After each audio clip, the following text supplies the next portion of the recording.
All right. I got one. Okay, far away. So, Porter. Coach, after the game, during the press conference, I noticed that Destiny Slocum just come right back out on the floor and just was shooting free throws. And I got to watch, free throws and working on the drive and layup. What is the testament of a team, having that leadership coming into this season that, they're already, they're trying to relish the win, but yet their main focus is on the run of SEC tournament and the NCAA tournament run? Well, I think it shows that we've successfully navigated away from goals and have become truly standards driven, in that, we won the game, but man, I missed 2 layups I normally make, and I missed free throws that I normally make. And that could have been the difference if these other things hadn't worked out. She wasn't the only one. There were other kids that were coming in and came over here to the BPC. I saw the lights pop on, and Amber's down there, and Chelsea's down there, and Michaela's down there. So, I think it is a great piece of evidence that stuff's starting to work. Because, again, in the past, we would lose a close game, and kids were more concerned about, where the pregame meal was there or hot still or whatever. So it's changed. The standard has been changed. The celebration was great. We're still on it. They've got exactly 1 hour and 28 minutes to continue to enjoy that.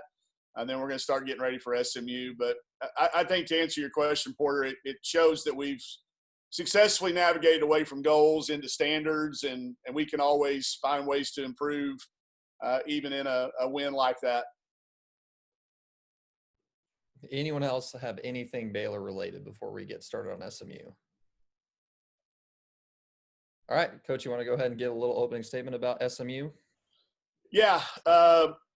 We put this game together to take Taylor Thomas back home. Even though we play games in Texas and the SEC, I just think it's something we try to do for as many players as we possibly can. It doesn't always work out, but fortunately, Travis Mays and I are friends, and he understood the value in the game. And even during the COVID, when a lot of people were dumping games, I really got a lot of respect and appreciation to Travis for keeping this game. It'd be a really good test for us to enter some uncharted territory of how do we handle a big game next game. We haven't had that. How do you handle that? Do you move on, and can you learn from a win? And then we're trying some unique things too to be as COVID sensitive as possible. We are going to travel the day of the game, so we will not leave until the middle of the day tomorrow. It'll not be our traditional, get up from the hotel and go do a shoot around and get used to the rims and some of those things. And we're taking a skeleton crew on the plane just to make sure that we're giving ourselves to mitigate as many chances as we can to not have to cancel games. So there's a lot of new firsts for us in this. And, knowing what I know about our leadership in the locker room, I think we'll be okay. But it's going to be fun to see a new challenge. Paul, go ahead. Yeah, you kind of hit on a direction I was headed, and I'll ask a question this way. Yep. Was there anything that you changed or learned from your trip Thanksgiving that you're going to do differently now? Yeah, we're gonna consistently move seats on the bus and the plane, and it's not get that that magical number of 15 minutes together. The plane's big enough that we should be okay. The bus creates some problems. Not getting bags off at the same time, not walking in the hotel, not getting on the elevator with each other. All that stuff adds up. And, the reason I'm so attentive to that, somebody brought it up the other day, said, you do all that stuff, and then I see you run out there and hug one of your kids after the game. I said, well, that's why I do all that stuff. That's why we do care about who carries the bags in together. And I ride in a car with Mario. I mean, that's my penalty. I have to ride with Mario. I can't even get on the bus. So we do all those things so that when I want to hug a kid, I'm going to go hug her because we have a big celebration, because the other times of the day we are apart. So we learned a lot, and it was, it's carried value, and I think it's going to continue to carry value. We're still learning. But this, it's part of the necessity for us to make sure our kids are staying safe and still being able to compete, because they want to do both. They don't want an either or. They want to be able to play, but they still want to stay safe. So we have to worry about that so they don't have to. Tara, go ahead. Yeah, what can you tell us about this SMU team and some of the challenges that they present? They've got size, which is always the bells and whistles in our head. Size, size, size. It doesn't matter that you played against it before. They're all different. They've got size, and I'm always leery whenever we play an Arkansas. They got Reagan Bradley, who's from Arkansas, who played at Little Rock Christian. And it's just one of the – and they've got a style of play that could give us some fits. They play high-low. They throw it inside. They try to guard the perimeter, take away threes. So there are a lot of concerns. And when you couple those with everything else we just talked about, they magnify.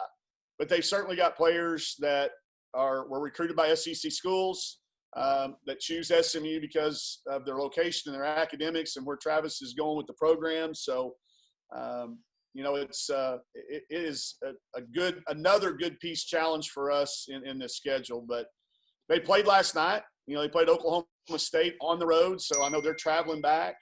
I know they'll have a plan. I know Travis well enough. He was. Y'all remember him played for Texas men's basketball team back in the Southwest Conference days, and used to have some great games against the Razorbacks. So anytime I see his name attached to a team, I know we're gonna get a team that's well prepared. Steven, go ahead. Hey, Coach. As far as your style of play offensively, when you're in transition, I noticed that you like to force the pace and get up shots quickly. As a message to your players, what's considered a good shot in your playbook? One they've made multiple times in practice. It's that simple. I want them to have made it 10 times in practice before they try it in a game. So it's funny. You'll see them. They'll kind of count. Like I'll use Alexis Tolfree last year as an example. She'd pull up from about 30 feet in practice. And finally she says, Coach, that's the 10th time I've made it. I've done it now in practice. I'm going to pull one tomorrow night. And sure enough, she did. So that's kind of our goal, that. And then you have to relate it to the time in the score, base it on the time in the score. Like I'll use another, Marquisha Davis the other night after 2 tremendously huge stops and baskets for us in that third quarter, got loose and was wide open at the top of the key for a 3, and she fired it. She's made it, but not 10 times in practice yet. So that was maybe one that we would have said, hey, I'd like to have back. But it's a simple rule. Have I made this shot when the lights are on in practice before I try it in the game? And then have a little bit of understanding of time and score, which it usually takes more than 5 or 6 games, but this group's learned it pretty fast. Porter, go ahead. Which I would touch on, you were talking about that high-low game, and one of the few things that Baylor did have success with the other night was, dumping it down low. So, what can you, tweak and change to help that penetrate in the middle of the court and then dump it down low?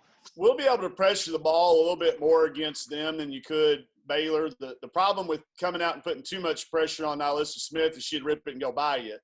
SMU is going to be more apt to shoot it in the high-low, so we'll be able to close out a little bit closer and put a little bit more pressure there, which gives our smaller matchups a chance to establish better position. And we won't be giving up quite as much height and quite as much strength as we were. But our guards can do a better job of, kind of showing and going, little game of cat and mouse down there. And I think the other night we got a chance to work on about 3 or 4 different ways that we double the post. So keeping them off balance is the key. Just not letting them settle in. Giving them a different look every time. We're kind of a scheme defense. Todd really does a good job of breaking down what other teams are trying to do, and then we scheme against it. So I think there's room for growth still, but I think we made a lot of improvement on that. And the film work that we saw for where our mistakes were made against Baylor will carry over down there. But a little more pressure on the ball and a little bit more a better job by our guards kind of, keeping them off balance. Tyler, go ahead. Yeah, you mentioned trying to schedule this game for Taylor. Did you talk to her at any point after it was scheduled or this week? Just what is her excitement level like? It's good. She was our guest on our luncheon yesterday, and a lot of people asked her about it. You know, I didn't tell her about it until we got the contract signed and back. And when I did, I broke it to her in the training room. She was extremely excited and immediately started cashing in favors from all of her teammates to get extra complimentary tickets because they're only letting family in. So she went to work. She's been working on that most of the year. And then when the COVID hit, this game was initially scheduled in those first 2 weeks. This was going to be our their opening. We were going to play it on that Tuesday that you can start the season. So it went away for a while. And thankfully, Travis was able to find a date for us to move it.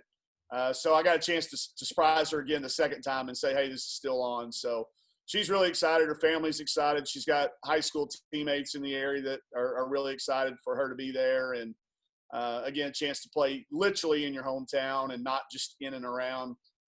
She's very excited and very thankful.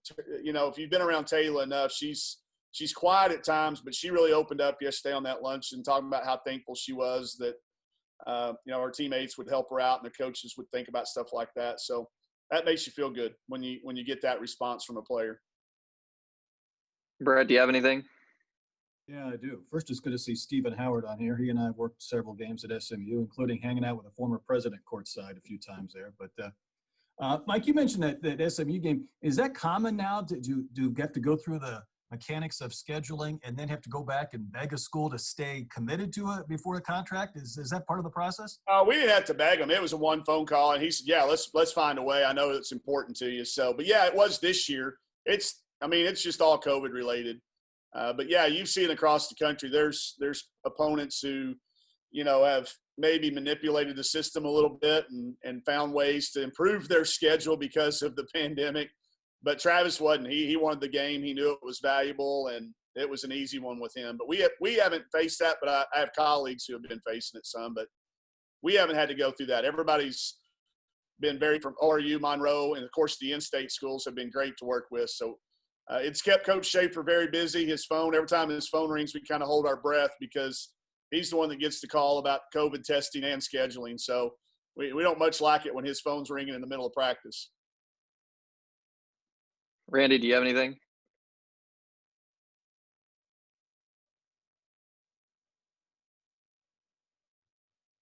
Mike, talk about your rotation. Are you starting to feel comfortable with your rotation? Very much so. Those 8 have been so good in their roles. Jalen is really accepted, you know, coming in that first sub. All she does, she knows when there's a dead ball after the 6-minute mark just to stand up and go in. She doesn't always know for who, but she knows she's going. And a lot of it depends on the pace of the game and foul trouble, but she can go for 4 positions. She can go in for Mac, for Slocum, for Chelsea, or for Amber. And I think she could probably play for Taylor if we needed her to. So she knows she's going. She's really accepted that, you know, not seeing her name said in the starting lineups. But other than that, her role has not changed, just when she goes in to do it. She's been great. Marquisha Davis's spark off the bench has you could really easily argue we don't win that game without her sparking that third quarter. And she's done it consistently for us. She's made that freshman to sophomore jump that you hope kids make. Not all of them do, because some kids sit over there during their freshman year and pout, but she did not. She learned. She took advantage of every opportunity in practice and all of our game after the games and every chance that she got, and took coaching. And now as a result, you know, she's one of my 8 starters.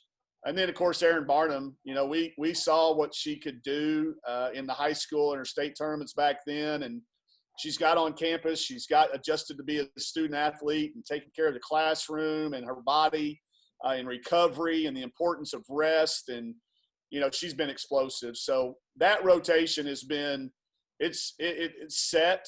It's going to be really hard for, you know, I've got ultimate confidence in those 8. And we've got 9, 10, 11, 12 pretty good players. But they've just got to earn their confidence through being able to do it. You can't be confident until you do it. And they're going to get some opportunities. That's the one thing about COVID in losing some of these games. We didn't get a chance to develop 9, 10, 11, and 12. But they're going to get that free year back. So they're learning. They're doing it in practice. And if you look up and we have McGee, Oberg, or Langerman out there, they're good players too. They could be doing it for us. So we are we're in a great spot. We know we're fortunate. I talked to buddies across the country.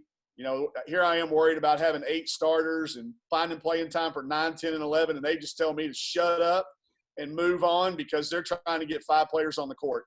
So we just take it for what it is, and hopefully we keep having, you know, what my buddy calls, you know, first world problems of having good players.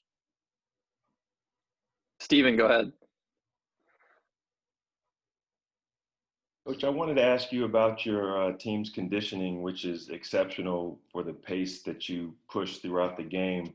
How has that changed throughout your coaching career? And, you know, with the advent of load management, and COVID, do you have to measure your practices as far as how much you push them to sustain that type of conditioning? How have you evolved as a coach? Well, you nailed it when you said it happens in what you do in practice. I developed as an assistant coach for 14 years, sitting around with my notebook of, you know, how I was going to do things when I got to be a head coach. Whether it was right or wrong at the time, I didn't really know, but I felt like I wanted to be known as somebody who had their players ready to play the games. And I just always in practice felt like there was wasted time. There was, you know, 2-line layups or this passing drill or this something just to fill a practice schedule because somebody saw it at a clinic.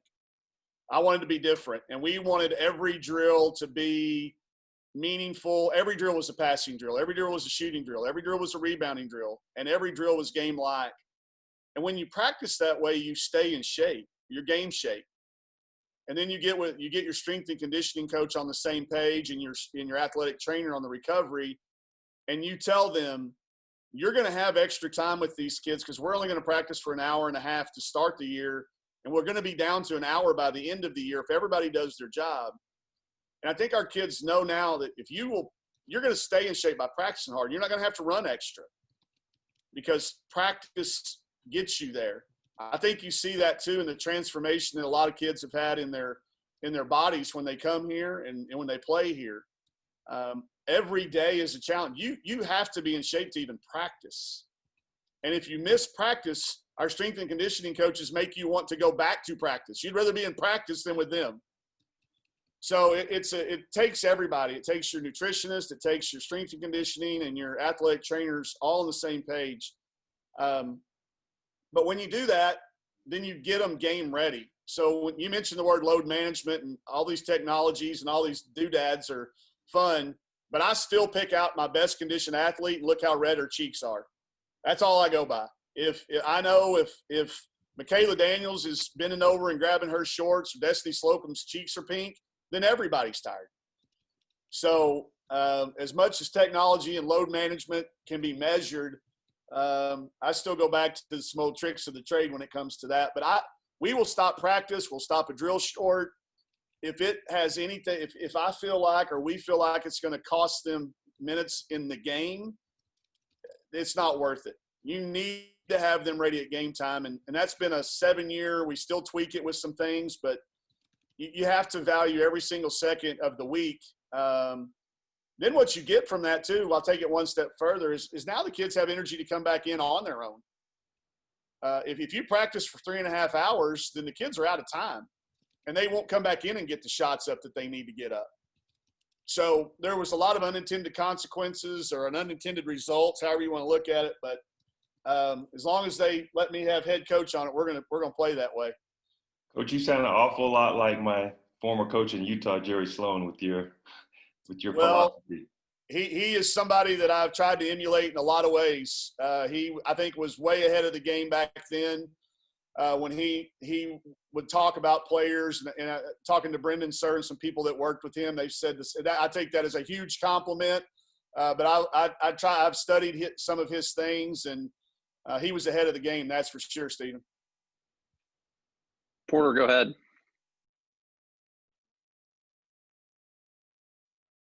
Porter, you're muted. He did it again. Damn it, he fell for it again. Forgot to unmute 2 times in a row. Need one for the other hand. Anyways, you've been blessed having multiple guards that have been able to drive to the basket. And I've noticed the past few games, they just keep getting, quicker and quicker. So how has that really helped you balance your game plan other than relying on the three a lot? Yeah, well, we've given up more 3 attempts than we've taken through 6 games, which is really rare for us. But again, we can't decide how other teams guard us. And that's in that make them wrong mentality. So obviously you don't recruit a kid that can't shoot it and drive it a little bit. And then you got to give them the space and opportunity to do it. If you got a kid like Chelsea and Slocum and Mack and now even Amber. I mean, Amber Ramirez got 5 half-court layups against the best defensive team in the country because you're opening up gaps in space. If you've got to give them the opportunity to do that and the freedom and the confidence, people always say we over dribble the ball. And okay, well, let me show you the end result. Chelsea Dungy's leading the country in made free throws. I think Mack is second. I think Aaron Barnum's third or fourth. And if she'd make more free throws, then she'd be up there with Chelsea. But I think we've got 1, 2, and 4 in the country in free throw attempts. So those numbers have to be in line. If the free throws go down, then the threes better go up. But those numbers combined. So recruit them, coach them, and then give them an opportunity to go do it. And tell them not to worry about what they hear on TV about dribbling the ball too much. Dribble is the hardest thing to guard in the game right now. Passes are – everybody works on shell drill. Move on the pass, but very few people work on guarding the ball. All right, does anyone else have any questions related to SMU? Okay, we will go ahead and move on to UCA. Coach, you want to talk a little bit about that game? Yeah, we were scheduled to start the in-state tour next year. We were going to play all 4 of them. Once it became open from our board of trustees, reached out to everybody and got contracts done with everybody for starting in the 21-22 season. Then when COVID hit, they lost a few games. We lost a few games, got on the phone immediately, and were able to get 3 of them. We didn't intentionally do them back to back to back, but it kind of feels like a state championship now, considering UAPB's played Arkansas State. Arkansas State couldn't work it out this year. We would have played all 4 of them. And then when we got a hold of UCA and were able to move that game up a year as well. It's a game I'm glad we got started and able to move. They've challenged themselves. They've played Baylor too. We've got a common opponent in Baylor. They've gone out and really challenged themselves with a very aggressive non-conference schedule. I haven't watched a lot of film on them yet, so I don't know as much maybe about them as I should because, again, I'm a little stitious about looking at another opponent before we play the other one. But the game itself came together that way, and we're really glad that we were able to it helps us, and I know it helps them in this COVID year to play a game that's locally traveled, and it's good that we're both going to get benefit out of it. Paul, go ahead.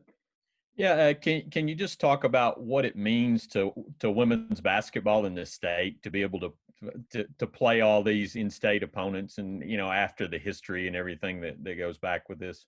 Yeah, I hope it shows there's so many places to stay home. You can stay in state and go to a wide variety of academic schools, cultural schools, geographic areas, and not have to leave our state. And there's so many players. Our state is kind of starting to get the recognition it's deserved for a lot longer, probably.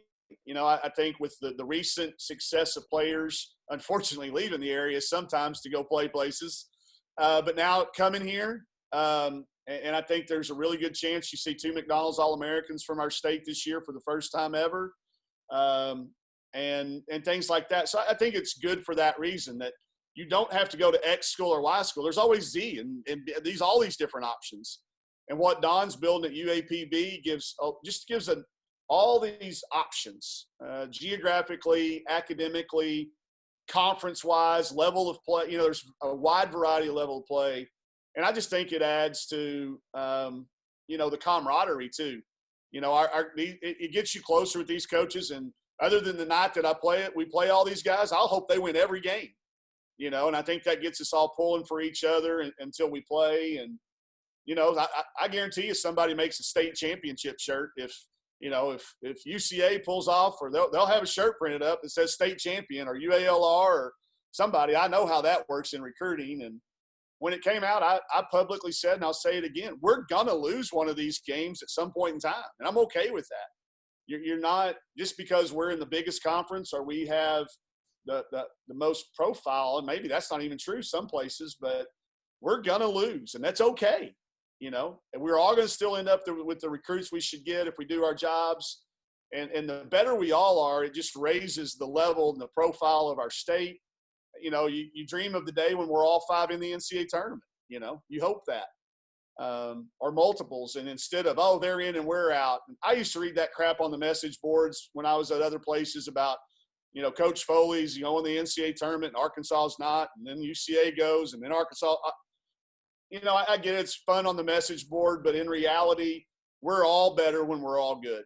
So now we get a chance to go out there and play the games, and it completely eliminates all that talk. And I think we owe it to our high school coaches, our grassroots coaches, and our fans to play the game. And I think it's one of the best decisions. Our board of trustees, led by, you know, Hunter and Chancellor Steinmetz, you know, making sure they understand the importance of it. And then COVID helped. You know, I think that probably helped push it along a little bit faster. But I think we're all seeing positive results from it. Brett, go ahead. Long answers. Sorry. Hey, Mike, following up on that, you know, in Iowa, I think the 4 men's teams play a doubleheader and there's 2 games back to back. Could you ever envision a scenario where 4 in-state teams, you know, play 2 games in one location about this time of the year? We kicked that around a little bit. We used to do it in Oklahoma too. We had the Bertha Teague Classic in Oklahoma, and Oklahoma State and Tulsa and Oral Roberts would get together. That was when I was at Tulsa. And those were great events.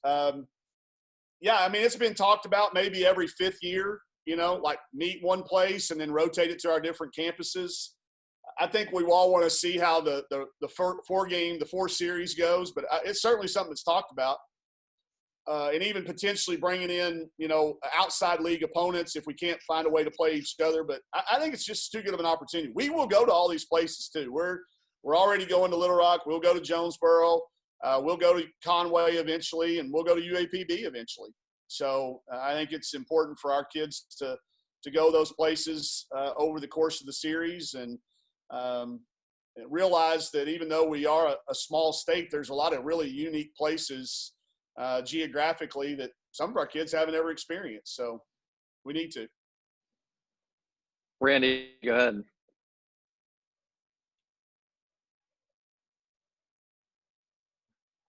Mike, I'll kind of dovetail off of that matchup upcoming with Little Rock. Your thoughts on Little Rock beating the other night? They defeated Vanderbilt. And then based off of last year's matchup with Little Rock, which was at Verizon Arena, what are you anticipating? I know Central Arkansas is super pumped over the Razorbacks coming back to Little Rock, this time playing at the Jack Stevens Center.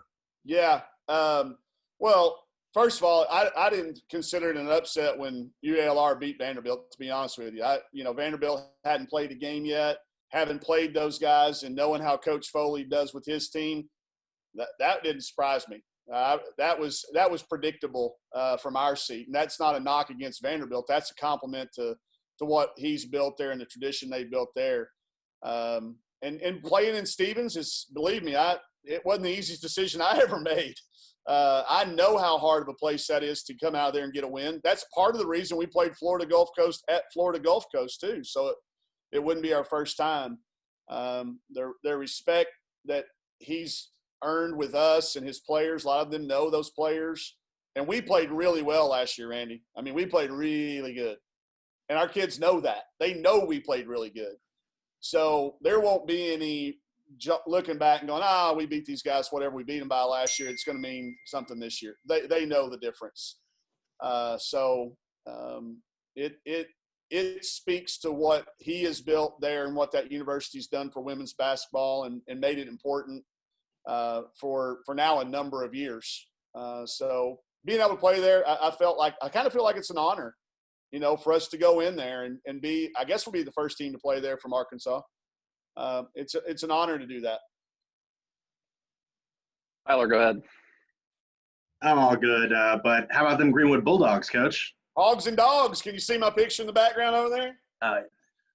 That's the hogs on the front and the dogs on the bottom. I've said hogs and dogs since 1977 has been my thing. So really proud of the football team and all the sports down there. It's when we fly out, I can still pick Greenwood out. When we're going south, we fly right over Fort Smith, and I can see it looks like a small college down there. I see my house I grew up in. I see if it's not cloudy, we're not quite high enough yet. If we're too high above the clouds, obviously can't see it. But